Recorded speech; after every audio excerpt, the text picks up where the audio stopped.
Hey guys, welcome. Today I am going to show you step by step how to create this gorgeous French braided block right here using jelly roll strips. Now if you didn't catch my video last week, I'm going to put a link up at the top for you so you can check that out.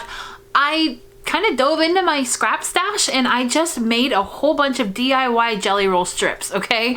I love all my fabrics. I want to use them, but I'm not the best at using my scraps. So I cut a whole bunch of jelly roll strips and that's what I'm going to use in the project for today. Now, the sizes that you're going to want to use for this are 2.5 inch squares and 6 by 2.5 inch pieces, okay? That's all you need. This is a very scrap friendly quilt. You can absolutely use a pre-cut strip like this to make this same project, okay? You don't have to use scraps.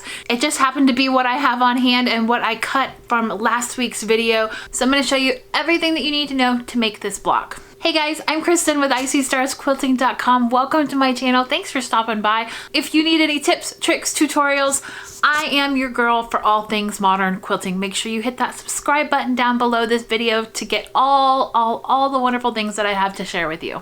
Okay, on to the tutorial. Let's go make some beautiful blocks. So last week I cut out a whole bunch of stacks of fabric, and now these are 2.5 inches by 6 inches. So they're like standard jelly roll size strips here as far as width goes, and then they're 6 inches wide, and then I cut out 2.5 by 2.5 inch squares, and this was just all scrap fabric that I had on hand. I wasn't doing anything with, and I want to turn it into something really pretty. Now out of that stack I cut a whole bunch. I just picked out 13 pieces of this and one piece that is squared, and I'm going to show you how to arrange this. This little square is really important because that is what is going to start off your French braid jelly roll, okay?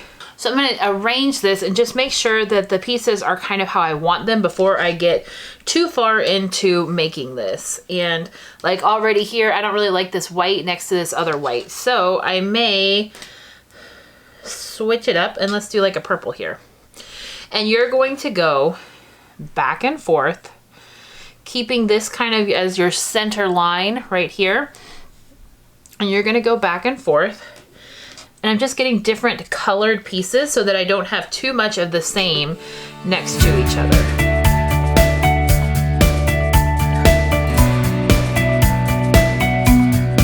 There is going to be some trim off in this piece, okay? So what you're going to eventually wind up with is a piece that is about this big, maybe a little bit bigger than this. I think you can go a little bit bigger than this.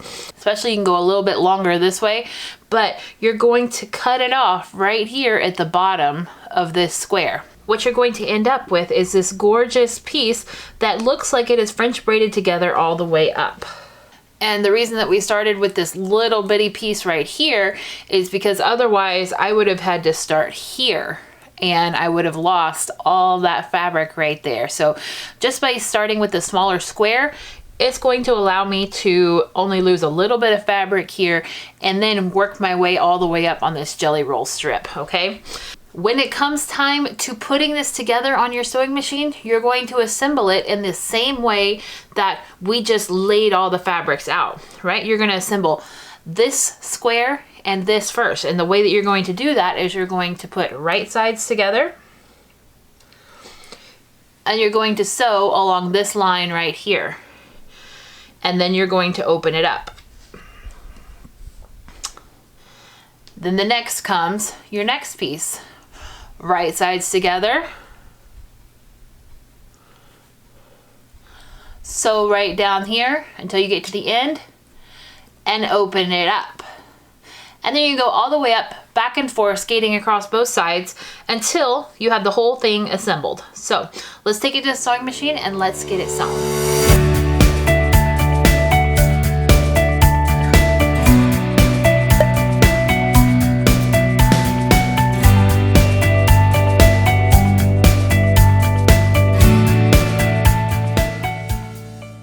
I did find that I got better results when I used the iron instead of just finger pressing them. It just seemed to work a little bit better. and keep things a little bit neater on the piece itself as I was working instead of finger pressing. You can finger press, but I think you'll get a lot more accuracy if you actually do the ironing and the pressing in between. Now, I get asked a whole lot about this product right here because I use it every single time that I iron. It's called Flatter. This is the Celebration scent, and it just is a little bit of a mist that goes over your piece while you're ironing, and then you use the iron on top of it. I don't know if you can see, there is a little bit of a kind of a steam or a mist that comes back off of the fabric. It smells really, really nice for one, and it makes everything flatter, exactly what the name implies that it does. Now, I have my pieces in 2 piles here, so I know that this one goes on the right, same as my orange piece here does with the little flowers on it right here, and this one goes on the left. So I am just going back and forth between the 2 piles to make sure that this turns out exactly the way that I want it to, and I'm not doing anything other than that as far as organizing. I try to keep things simple, okay? But you know that you want everything to match up here at this top peak right here as you're working. So, folding my piece right sides together, lining up the edges of my fabric, and then putting it underneath the needle to sew all the way down this side.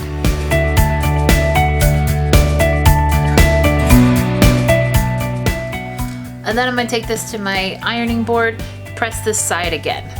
And I'm back to add a piece out of my right side. And I just go back and forth. You know, I really do try and keep it simple. There isn't a whole lot extra that you need to do to this. Just keep it one side at a time. Only focus on that, worry about the next piece when it's time for the next piece.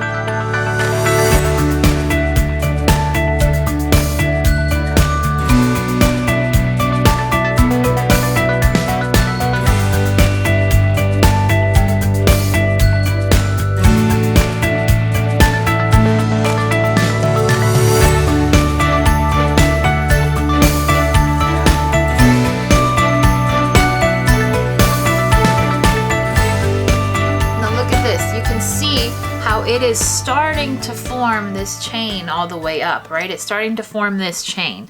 So I'm gonna keep going. I'm gonna keep pressing in between because I really like the way that that's turning out. Got a little bit of a mess up right there where the seam opened while I was sewing, but not a big deal. I'm gonna press over that again with my iron. But overall, this is turning out really, really nice. Nice press to one side seams, beautiful on the front. I'm gonna keep going till I run out of pieces.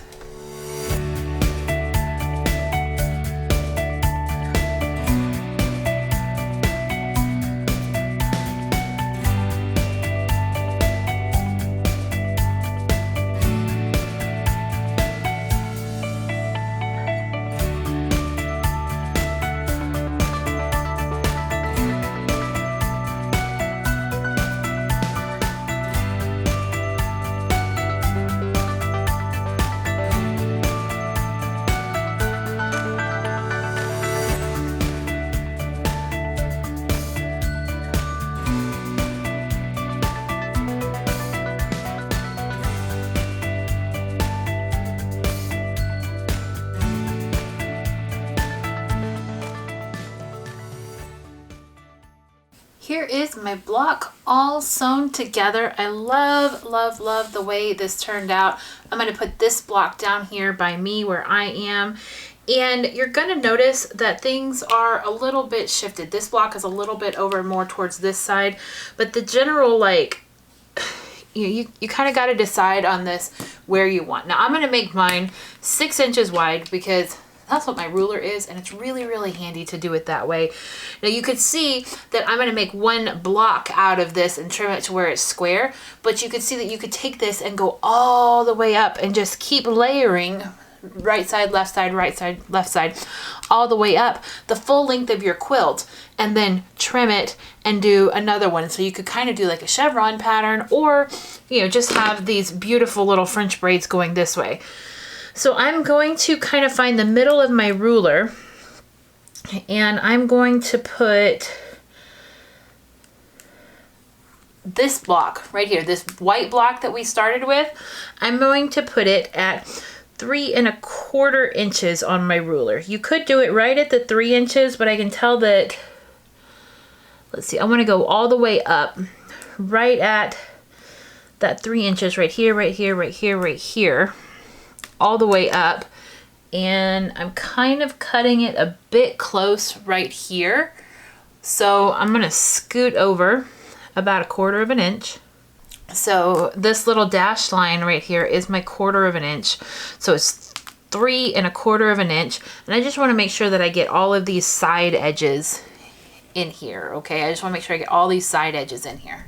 So the first thing that I'm going to trim is the sides. And I made sure I've got this block right here, and I've got the 3 1/4 inch lined up here, and then I've got the very, very tippy top of my block up here, which I did not, but now I do, right here lined up with my 3 1/4 inch too, okay?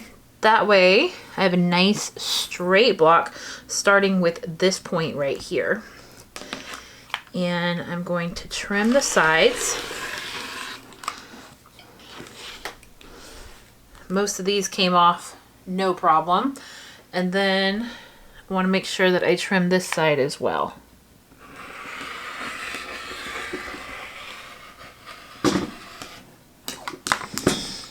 Okay.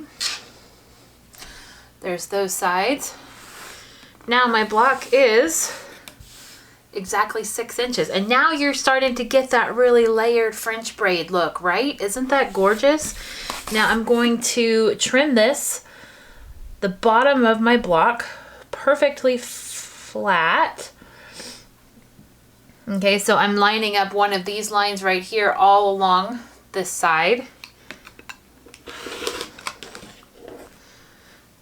Trim that flat.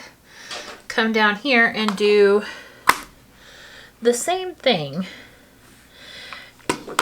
Now this side is a little bit shorter over here than this side, and that's okay. That's how it's meant to be. You are going to lose a little bit of fabric this way, but you know what? These were pieces that were sitting in my otherwise unused scrap closet, so I'm okay losing a little bit of fabric to maintain this gorgeous block. So here is my finished block. It is, let me get the final measurements for you. It is 15 by 6, and I love the way this turned out. So you could take a bunch of these and you could do it this way, and then the next one can be going this way. You know, you could do them back and forth, or you could just use a bunch of scraps, and this will make a really, really intricate, beautiful pattern where you didn't have to sew any weird Y seams to get it to go, right? It came together super, super simple, basic skills, beautiful, intricate, uses the scraps that you have on hand, is just an overall gorgeous, gorgeous piece. That's that. Easy, right? I love, love, love these French braided blocks. They're so easy. They're so beautiful. It's another one of those things that looks complicated, but when you really break it down, it's not complicated at all, right? It's not complicated at all. I hope that you enjoyed this tutorial. If you have any questions, leave them in the comments down below. Feel free to contact me. I answer all of my comments down below. Any questions you have, I will get to them and I will answer for you. I hope that you're having a great day. I'll talk to you soon. I'm Kristen with IcyStarsQuilting.com. Until next time. Bye.